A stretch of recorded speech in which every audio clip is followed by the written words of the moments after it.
ఉన్న భక్తి ఏంటో, ప్రార్థన ఏంటో, విధానం ఏంటో ఎప్పుడు బయటికి రావాలో తెలుసా?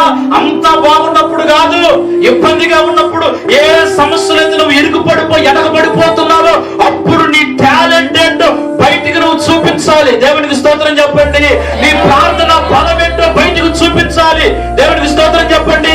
నీ ప్రార్థనలో ఉన్న శక్తి ఏంటో, నీ ఉపవాసంలో ఉన్న శక్తి ఏంటో, నీ కన్నీటి ప్రార్థనలో ఉన్న బలం ఏంటో అప్పుడు నువ్వు బయటకు చూపించగలిగితే ఖచ్చితంగా అపవాది యొక్క ఆ యొక్క ప్రతి విధమైనటువంటి తంత్రములన్నిటినీ దేవుడు తొలగిస్తాడు. దేవునికి స్తోత్రం.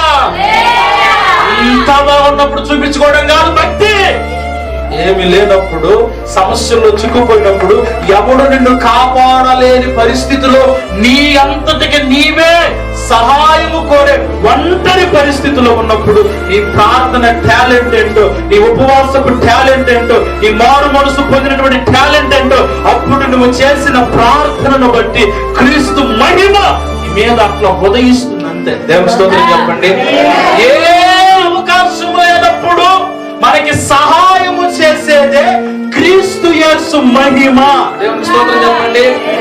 బాగాలేదంటే సంఘంగా ప్రార్థన చేస్తున్నాం, బాగాలేదంటే సేవకులుగా ప్రార్థన చేస్తున్నాం, సమస్య ఇంట్లో కుటుంబంలో సమస్యలు అయితే సంఘముగా వెళ్ళి కుటుంబ ప్రార్థనలు పెడుతున్నాం, ఉపవాస ప్రార్థనలు పెడుతున్నాం. ఇవేమీ లేనప్పుడు నువ్వు ఒంటరిగా పోరాడే పరిస్థితుల్లో నువ్వు దేవుణ్ణి జ్ఞాపకం చేసుకోగలిగితే, ఆ సమస్యలో, ఆ ఇబ్బందిలో, ఒంటరితనంలో దేవుడి వైపు నువ్వు చూడగలిగితే క్రీస్తు యేసు తన మహిమ ద్వారా నీ మీద ప్రత్యక్షమై